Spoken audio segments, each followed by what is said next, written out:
So, I would now like to open the first panel session, and I would like to welcome our first speaker, Professor Alexander Mathys. Dr. Mathys is currently a professor in the Sustainable Food Processing in ETH Zurich, and he is the president of the Swiss Academy of Sciences of International Union on Food Science and Technology.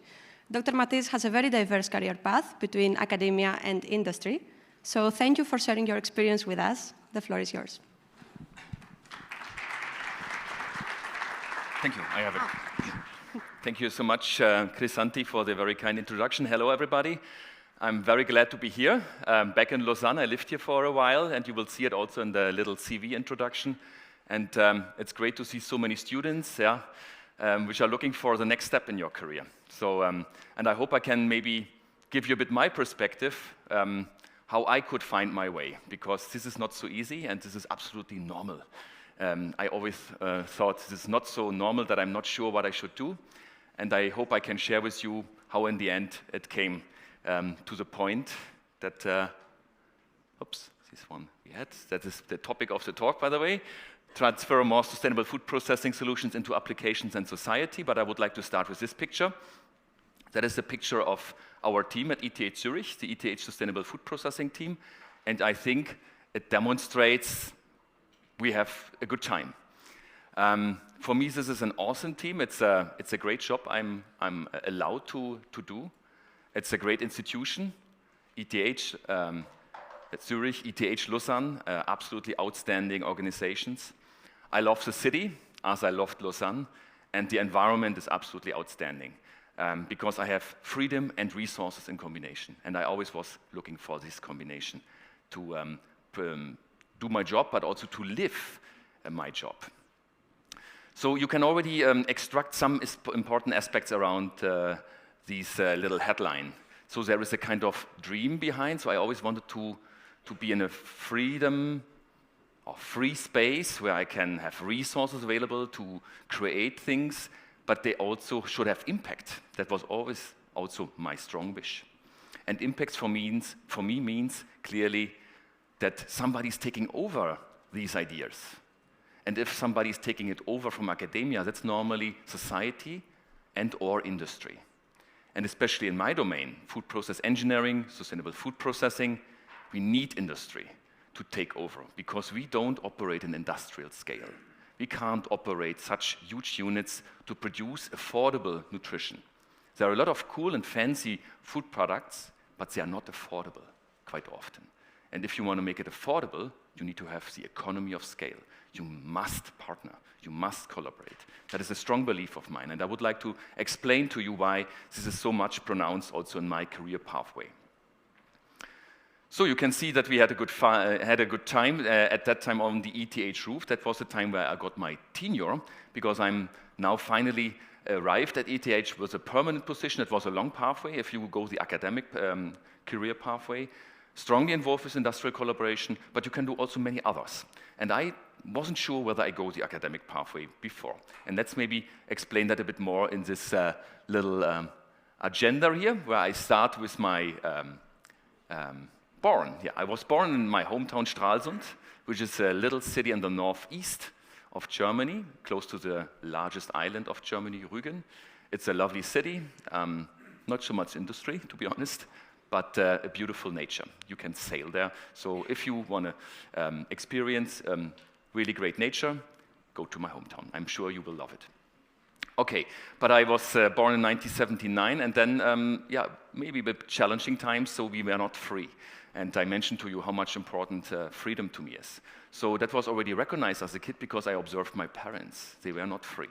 And that was a big problem in GDR, which was the east side of Germany, which we were separated from Germany. And luckily, 10 years later, we've been on the streets and demanded for freedom. We are the people. Wir sind das Volk, which was a very important demand at that time. And we had so much luck. The Czech had no luck. The Polish had no luck. The Hungarians had no luck. Many, many people had no luck when they started the revolution. We had a huge amount of luck because it was the right time. So in 1989, we could get the freedom which we asked for. And that was absolutely outstanding. It's still an emotional moment for me, even if I was only 10 years old. Okay, and that enabled me a lot of things to do. Before it wasn't possible at all. We've been in a prison. So after 1989, I did my school, I graduated, did my high school with 17 years old, and then I went to the military. It was obligatory at that time. I wasn't sure whether I should do that or not, but very often you don't know. And then, okay, let's give it a try. So I went to the military, and then there was a crisis in the east of Germany, a flood, the Oder flood in 1997. And we've been immediately asked to support, to protect the city of Schwedt, which is in the east of Germany, for the flood. So when I was a fresh, young pupil, finally graduated pupil after high school, I was already at the border of Germany protecting somehow the border against water.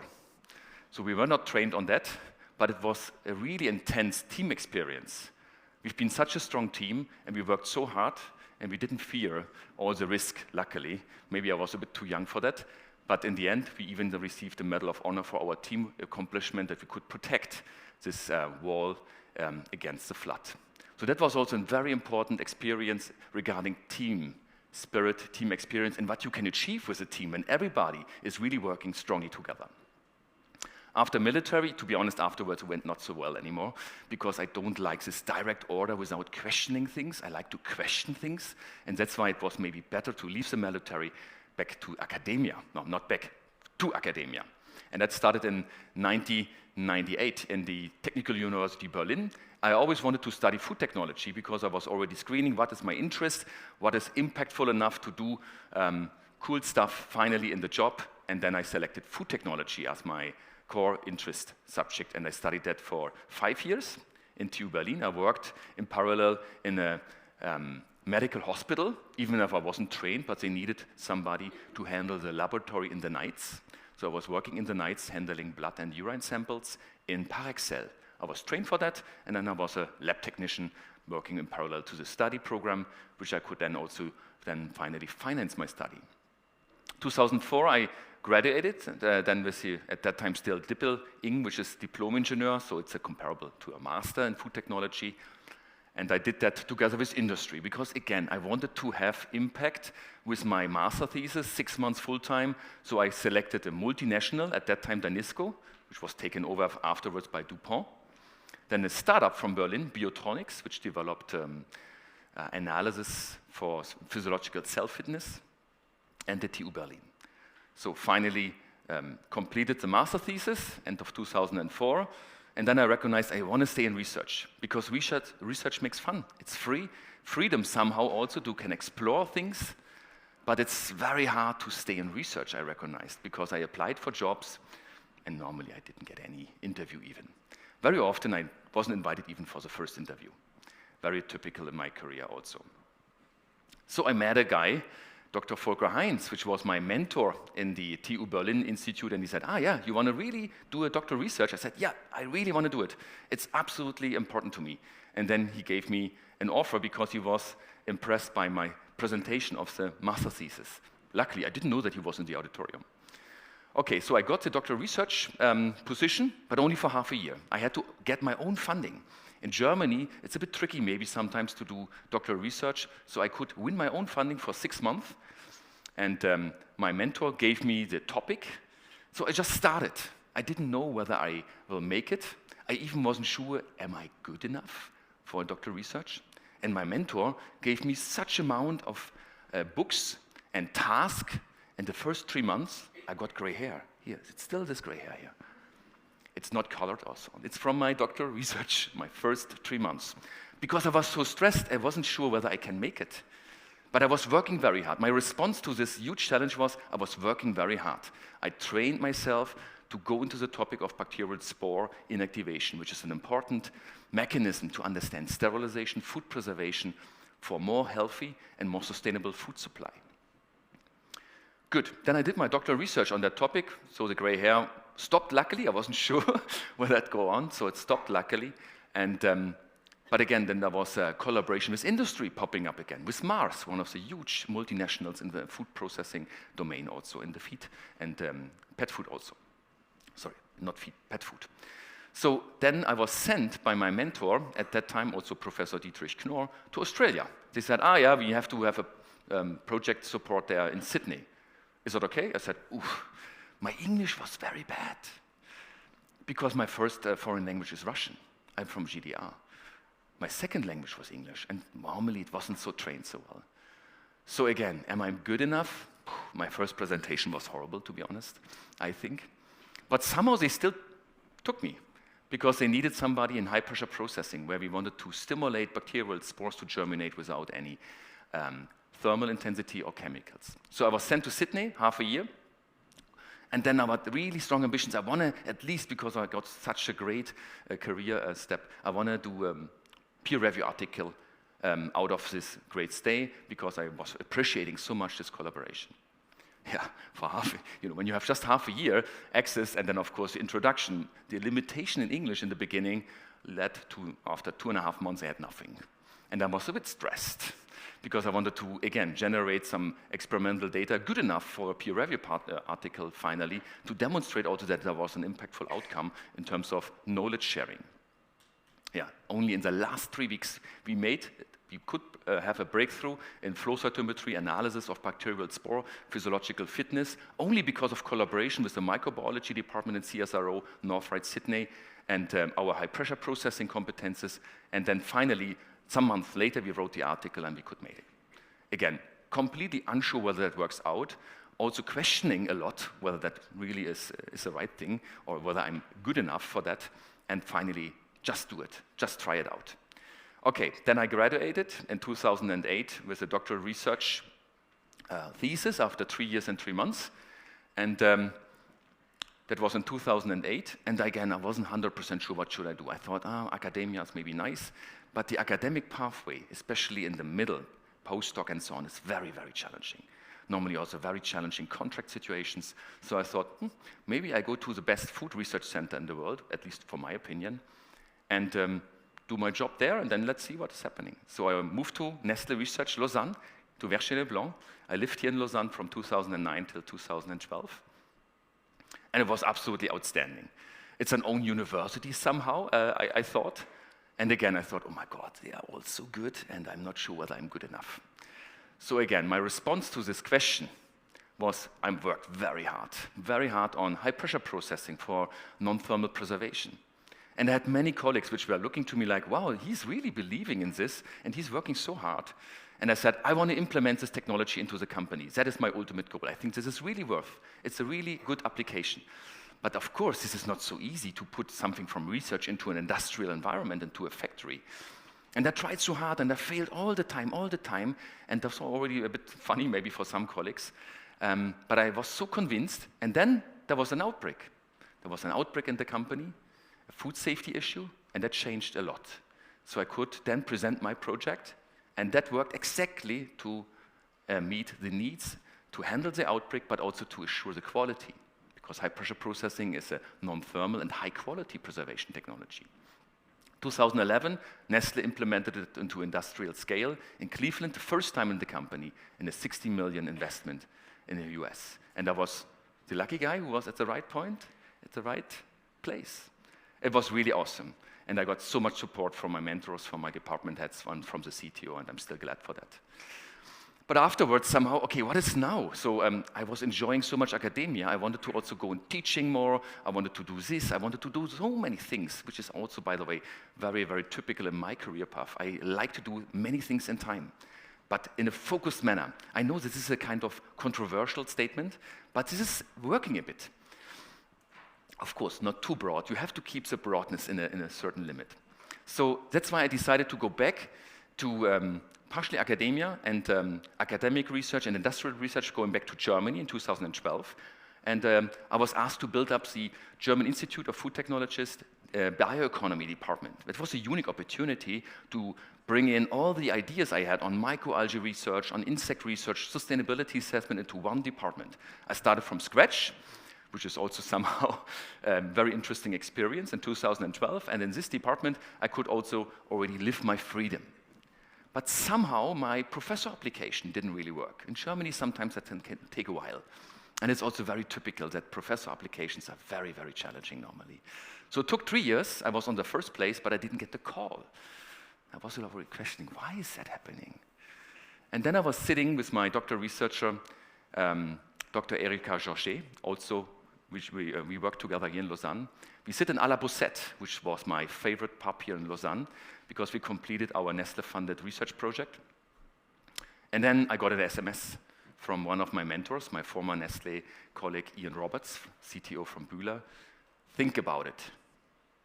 Not more, just a link. I said, okay, I just opened it. It was a professor application for ETH Zurich. I didn't look for it. And I also never thought that I can apply for ETH Zurich because I didn't do habilitation. I didn't publish in Nature before. But then I was reading the text and I thought, wow, that is exactly what I want to do. Sustainable food processing, the combination of sustainability assessment based on the understanding of the food system, suggesting solutions which can grow biomass on non-arable land, processing in the right manner, connecting that to nutrition and health. Okay, ETH just took 3 months for the selection process, and in May 2015, I got an email, no, beginning of June, 2015, you have the job. I was like, wow, this is absolutely amazing. I couldn't believe it, because I thought, I'm not sure whether I'm good enough. Assistant professor tenure track sounds very challenging at ETH. However, you get so much support. And now finally, after 7 years there, very intense years, I could make it then in 2022 with a tenure. And in time, in the same year, we could also open up our new Singapore ETH Center Food Lab 1 year ago. And I will show you what we are doing there. And now we have 3 locations in Zurich, in Dübendorf, where we run our black soldier fly larvae research colony, where we grow insects based on waste utilization for feed application, and in Singapore, where we grow microalgae for food application and insects for feed application. And I want to explain that to you a bit more in a detailed manner on my research agenda here. I mentioned already the microalgae. I believe this is one of the most nutritious single-cell sources in comparison also to bacteria or yeast, because microalgae can deliver very important bioavailable micronutrients.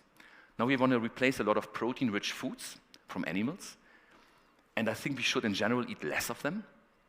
We don't need to have 19 billion chicken. We don't need to slaughter 69 billion chicken a year. This is absolutely crazy from my point of view. But we can also consume such food. But then we need to have also the very important bioavailable micronutrients which we normally get from these animal-based foods. And very often in plant-based foods, this is not so easy. With the insect side, I want to have a circular economy approach, growing insects on site and waste streams, which we can't avoid. That should be the first priority. And then to produce alternative feed, because we still need to have animals on our planet in our agricultural system. In between, you can see our research focus areas: microbial ecosystem analysis and control, structure, process, property interactions, emerging processing, and then strong collaboration with nutrition, medicine, and consumer insights.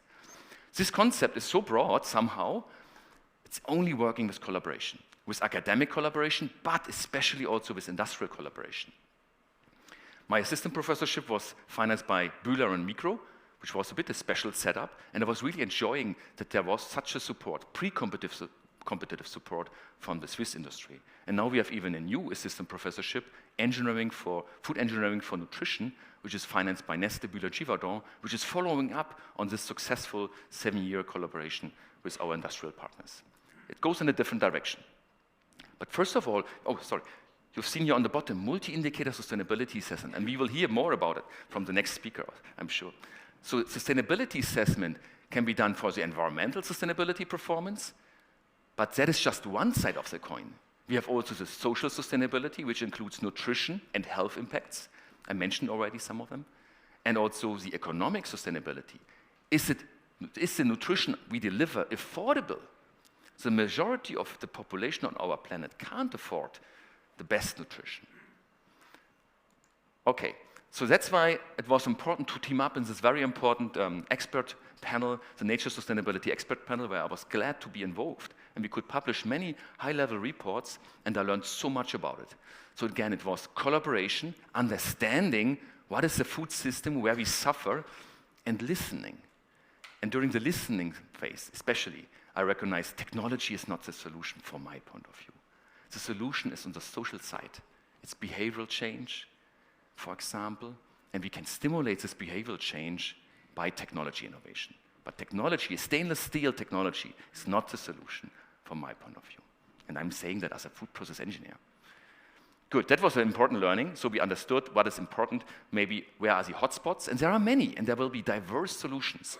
And one of the diverse solutions which we follow up in Singapore, where we collect in a decentralized way waste from the city in an urban environment, and then growing black soldier larvae, which is a very robust larvae to produce protein and feed for the aquaculture in the Singapore Strait, where they grow aquaculture, for example, in the sea. So that can only be done in an urban environment with a high-tech approach. So we have a deep reinforced learning model where we take all the data, then we use AI to have the best conditions for this heterogeneous substrate income for the black sugarfly larvae to have the most performing output afterwards. And this is a strong collaboration with the National University of Singapore. Prof. Nalini is sitting here next to me, and we met the first time 1 year ago. And it's so great to have her on board. There are also startups from Singapore on board to really push this solution into applications. More impactful, most probably, in non-urban environments is the large-scale black sugarfly larvae production, and that is also ongoing with our partners, with Bühler and Protex, for example, in Europe and Asia. You can see here our microalgae. That is our wave reactor, which we have now in ETH Zurich. Beautiful system, I really love it. With the microalgae, you can use more than 200,000 species and grow them in even 3 different growth modes. Phototrophic, mixotrophic, heterotrophic. You can see that is then leading to different pigments, it leads to different colors, it leads to different nutritional profile, and that's why I believe so much in microalgae, because they are so flexible, and you can use them and adapt them to the regional needs of your food production system. And now we are working on an extremophilic microalgae. So we go into the extremophilic biology to reduce technology demand, because all the microalgae stuff is too expensive, by using Galdiera sulfuraria, and this species can grow at pH 1. It's from volcano craters. It will be allowed as novel food in EU very soon, submitted by Fermentalg, one of our partners also from France. And that will lead to a production, for example, also in developing areas where we don't need to have a lot of stainless steel, which costs too much money and capex, where we can produce with pH 1 microalgae in a very robust, resilient system to produce more nutritious food biomass. This case was for Auxana chlorella, which is also already now on the market, also our focus area, and you can produce very bright and yellow biomass with microalgae. It's not always dark green. At ETH Zurich, we worked a lot on the technology side to produce such systems in a more efficient, more affordable way. And one system I'm very proud about is the nanosecond pulse electric field system shown here. And you can see here a very smart guy next to me. That is Dr. Leandro Buchmann. That was one of my first doctoral students when I started at ETH. When I started at ETH, I had nothing.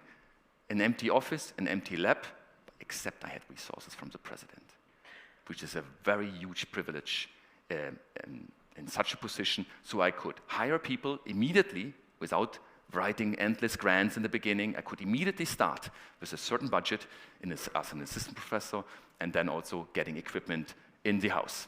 And this is a system which we developed together, ETH and Bühler, and that is now commercialized. In only 6 years, let's say, Leandro started in 2017. He did his doctoral research on the topic. We had always strong collaboration with Bühler. We demonstrated that we can grow microalgae, bacteria, and yeast much, much faster, up to 40% more biomass by using nanosecond pulse electric field-induced stress to the biomass.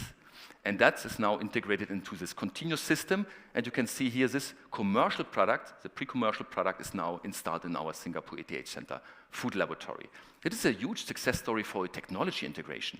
A food product, to bring it on the market, this is feasible in a short amount of time. But the technology normally takes much longer. Another aspect, you can see here collaboration with Planted. That is the #1 food startup in Switzerland. And that is a spin-off from our pilot plant, from the food process engineering, from Professor Erich Windhab.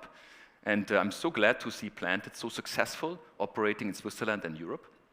And here we did a feasibility study to produce the first bright microalgae-based meat analog worldwide. It was done in 2017, published in an open access article 2018. For me, it was important not to protect this application, because I think it's much, much more impactful to share the knowledge, that people can see this is flying.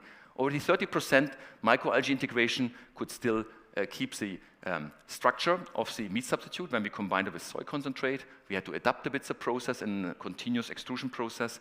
But much more important, we could demonstrate that we can increase the nutritional profile of meat substitutes.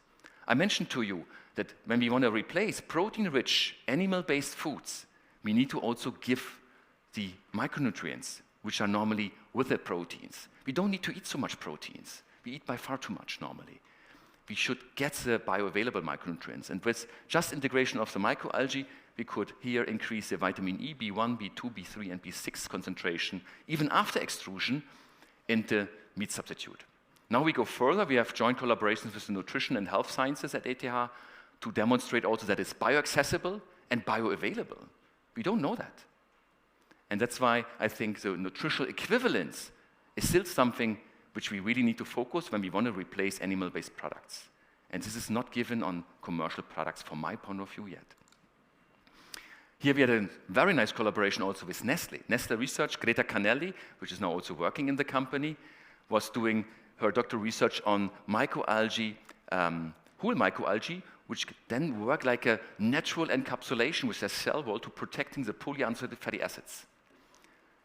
That is, for example, a nutrient which is having an accepted health claim from the EFSA, the European Food Safety Authority. PUFAs from microalgae already on the market, but very often encapsulated in an artificial way. Maybe we just keep them in the microalgae. But then the question, is it bioaccessible?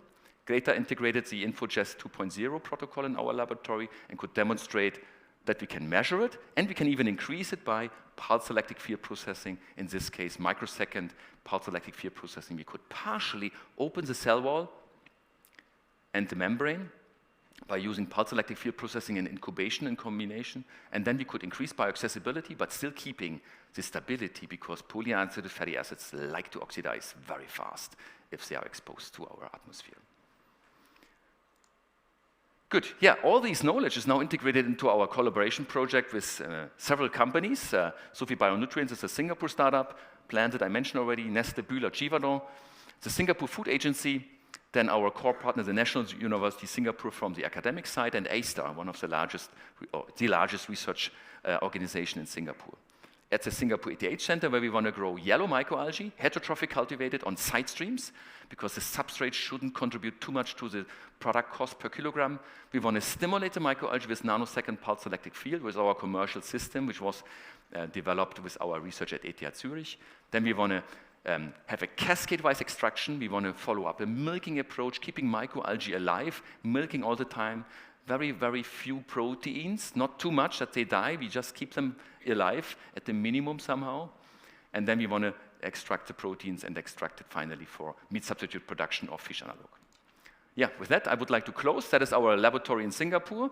We have master students there. Please feel free to apply. We have 2 master student positions normally per year. We have doctoral researchers working there from ETH, but we can also, of course, collaborate with you guys here.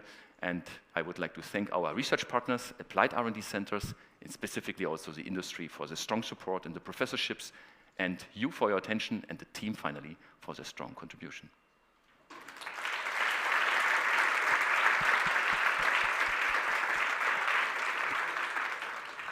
Yeah, good. Great. Thank you very much, Dr. Mathys, for the presentation. Thank you, guys.